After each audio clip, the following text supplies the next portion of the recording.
Hey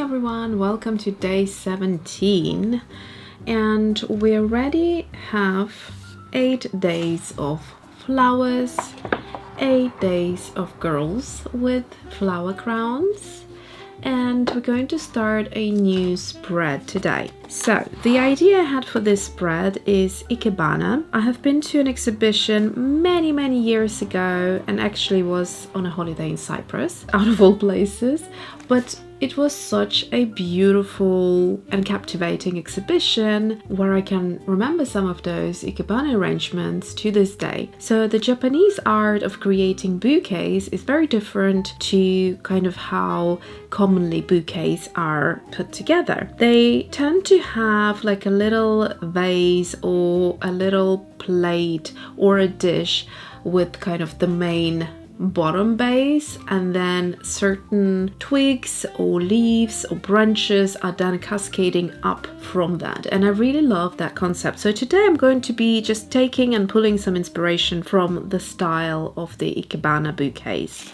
I'm going to use some of the elements from the summer florals. I might pull in a few more from the botanical set as well. And the other one that I have used is the palette swatches. And for this spread, I'm going to keep the same swatches as we've done here. And then I'm going to swap to the next one in the next spread. For my main flower, which is usually how the Ikebana works, I'm going to use... I think I'm going to use the largest in the stamp set. I'm not going to draw any dishes. They're just going to be kind of clusters of flowers and then the Ikebana style branches going out of it. And a couple more right next to it. This is such an easy flower. I've used it in so many different ways. They're great as little confetti sprinklers. They're good as space fillers. 3 flowers around here. I'm leaving a little bit of space in between. And now we're going to build on, and I'm going to use this, I think this flower. The good thing is that these elements, you can easily provide height with them. So we're going to kind of cascade them upwards. And then we want some leaves. And I think what I'm going to do here, I'm going to draw a line, and we're going to use that line to build things on. So let's see. I quite like this individual leaf along the line.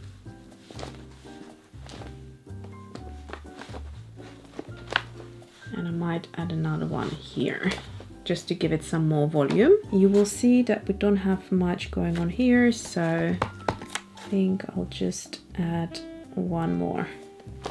And I'm also going to add something right at the end. I think I'm going to go for this element right here. All of the stamp sets are now available on AlyonaCreates.com.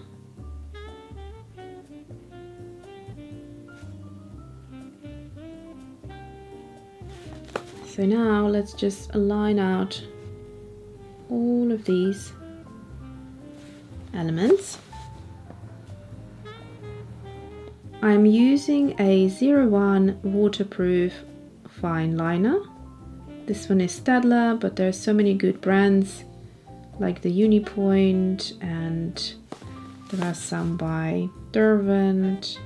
What you can do, you can leave it at that, or you can just look around where you want to add certain elements and create a more balanced kind of look to it. So for example, here I feel like we could add a little something. So now let's line out these flowers.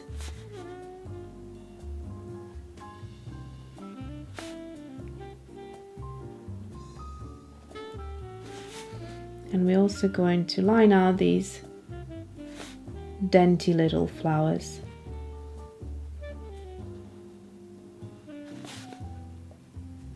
Now I'm going to swap to a 05 and just fill in these marks in the center of the flowers. So this looks pretty modern and I really like the look of it. So I think I'm going to add the black into a couple more areas instead of watercolor. Immediately it's providing contrast and also looks quite contemporary. Let's start with adding color to our flowers. I'm going to start with a beautiful orange.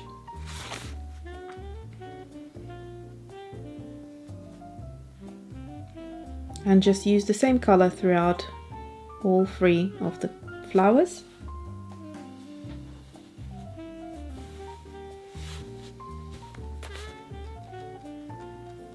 And I'm also going to swatch it. Now we're going to think about our greens, and I quite like this sort of mustardy type of a green.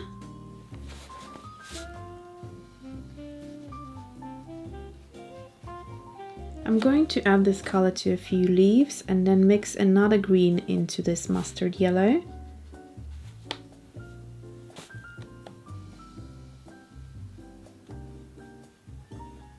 So let's go with sub-green now. It's a classic color, and if we add a little bit of it into our mustard yellow, then we're going to get a slight variation.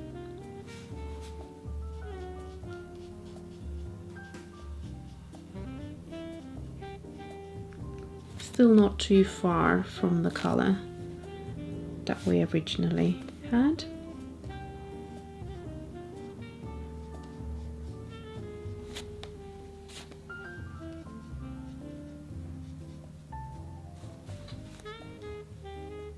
And here I think I'm gonna go in with that mustard yellow again.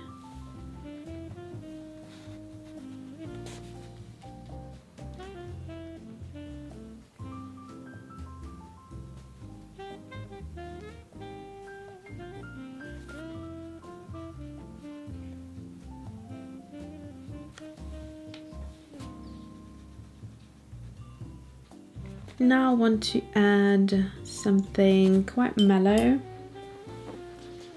So I'm going to go into this rhodonite, which is a lovely pink.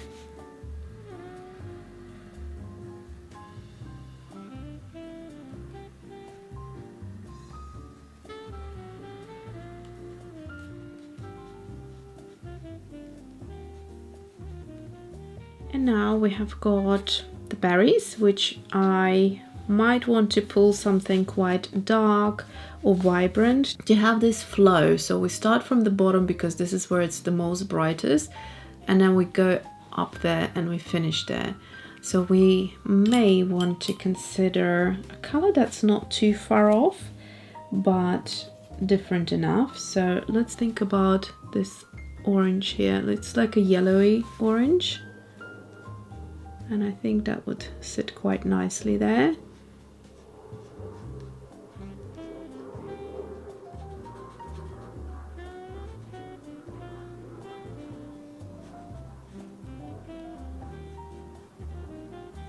I think here I want to add more vibrancy, and so I'm going to go into a lovely pink. And I probably need, I'm going to swatch it now out, but I will need a smaller brush going into the petals.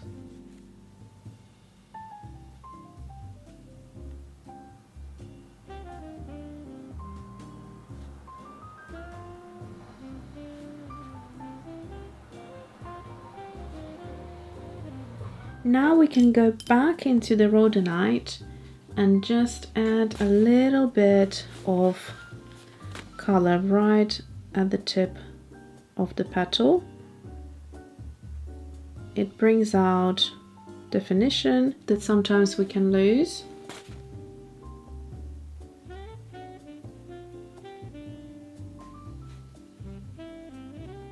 As the watercolor dries and pulls through the entirety of the petal. And we can do the same with the orange that we used. So we can just add a little bit of it on one side.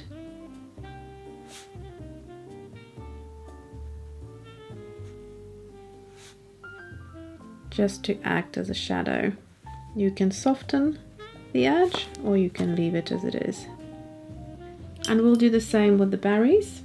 Going back into that yellow, we're now going to enhance it a little bit just at the bottom. In terms of a green, I think I'm going to go in with this sort of quite milky green, but it looks really nice next to pinks.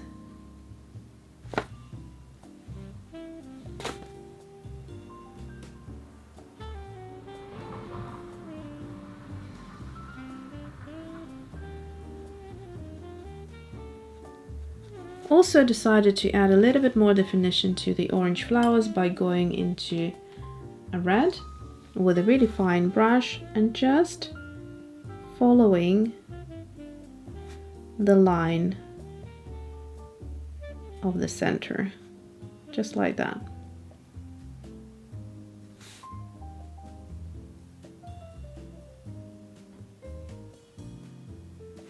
It's kind of pulling the attention back here because we have highlighted this area, so we needed to do something over here as well. And that's just as perfect as we had one more color. I'm going to go into that pink that I used for these flowers and do the same, just adding a little bit of the color right at the tip of it.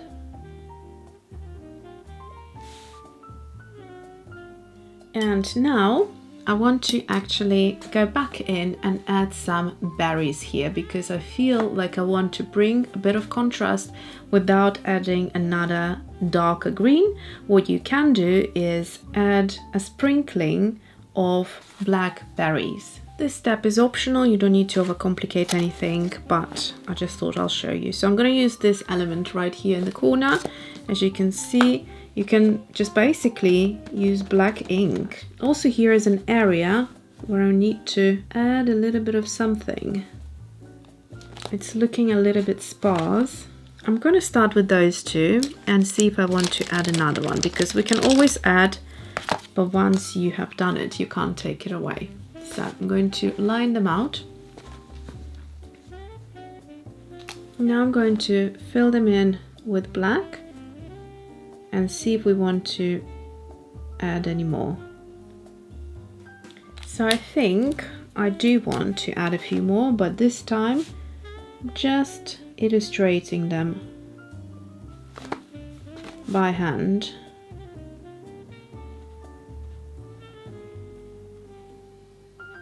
Imitating that same shape that we have here. And I think I'm going to maybe add one or two on this side as well.